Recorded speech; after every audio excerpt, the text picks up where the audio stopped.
Pesachim Daf Lamed Vav. Today's email comes from Yochanan Itzkowitz. It's a long email. I'll just read part of it. And he says he's been on and off Daf Yomi for 17 years, and ever since he started watching the shir, he feels like he's watching it live. And Baruch Hashem, I'm still keeping up. Ever since he started watching, he realized that he knew me from somewhere, some yeshiva somewhere, wasn't sure where, until we got to Pesachim Daf Lamed Omid Beis. He started telling a story how I had a Hagalas Kalim store right across the street from Chaim Berlin. And one day I stuck my hand into the pot to retrieve a becher that was on the bottom of the pot with a very long glove, and the water crept into my glove and burnt my hand. I had third degree burns. And then he realized that he worked for me in that store. That's how he knew me. That was my first introduction into kashrus, and I've been involved in hashgacha since. And he says, don't worry, your burn did not go in vain. He's trained countless mashgichim over the years, and he always tells over the story, and he's hoping that the story made them understand that hashgacha is not just fun and games. You have to take it seriously. Call a kavod to you and the entire Daf team for making this a success. And may you all go mechayel l'chayel Yochanan Itzkowitz. Thank you. So if a person has a crop, he takes the first 2%, gives it to the kohen as truma. Then he takes the next 10%, gives it to Levi as meiser. Then he takes 10% and gives it to himself. Meiser sheni. Either he can redeem it for money and bring the money to Yerushalayim and eat in Yerushalayim, or he brings the fruit to Yerushalayim. What if he brings the fruit to Yerushalayim? Can he use that fruit as matzah? So we have machlokes Rabbi Yossi Aglili and Rabbi Akiva. Rabbi Yossi Aglili says you cannot use meiser sheni for matzah. The Torah says lechem oini. It's pronounced in a very interesting way. It should say lechem ani. What's oini? Oini, says Rabbi Yossi Aglili, sounds like aninus, or oinen, someone who just lost a beloved one, who he himself is usher to eat meiser sheni. Memelo, you can't make a matzah out of meiser sheni. Rabbi Akiva says no.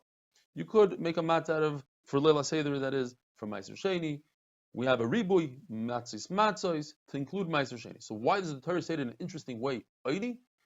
That there's a lot of things, there's a lot that's said on the matzah, the Haggadah, halal.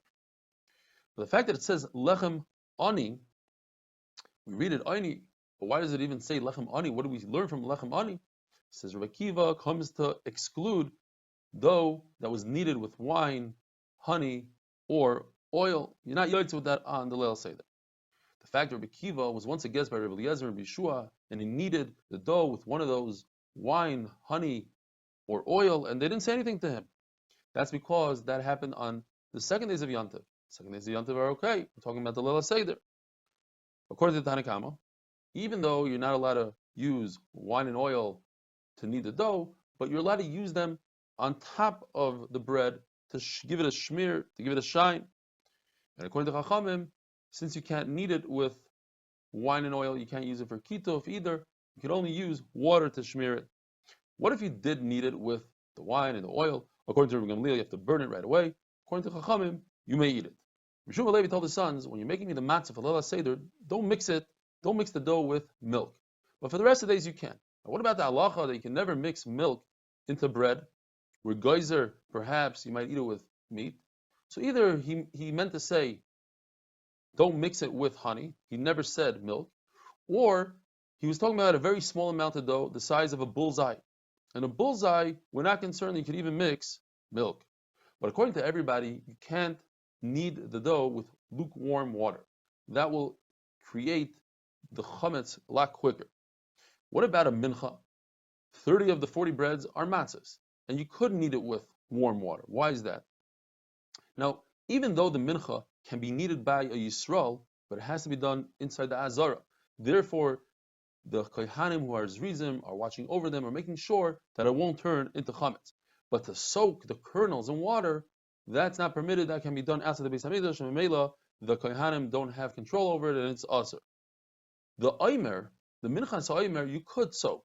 And the reason is, since it's a carbon tzibor, it's for the community, they put the bezdin in charge to make sure that everything's done properly, and we're not concerned that it'll become chametz. Bikurim, the first fruit of the Shivas Haminim, goes to the kohen. Can the kohen make a matzah out of bikurim? In the beginning, Rabbi Akiva wanted to say, but there's no machlokes. Rabbi Akiva and Rabbi Yossi both agree that you cannot make matzah out of bikurim. But Rabbi Akiva wanted to learn it from the hekesh between a matzah and marar. It says in the pasuk, a matzah sumrei miachlu. There's a hekesh just like marar is not part of bikurim, so too matzah, and the Gemara is doichet. Rabbi Akiva retracted. In fact, both Rabbi Akiva and Rabbi Yossi Aglili both learn from the pasuk b'chol ma'ishvei seichem. You have to use a product that you could eat anywhere. Not just in Yerushalayim, like Bikurim. The Gemara asks on Rebbe Akiva, and we see that Rebbe Akiva actually agrees to this drasha b'chol mashvei from this. Why is it that Meiser Sheni is not excluded from b'chol mashvei seichem? Rebbe Akiva excludes Bikurim because you can't eat it everywhere. What about Meiser Sheni? You could only eat Meiser Sheni in Yerushalayim. Yet Rebbe Akiva says you can make a matzah out of Meiser Sheni.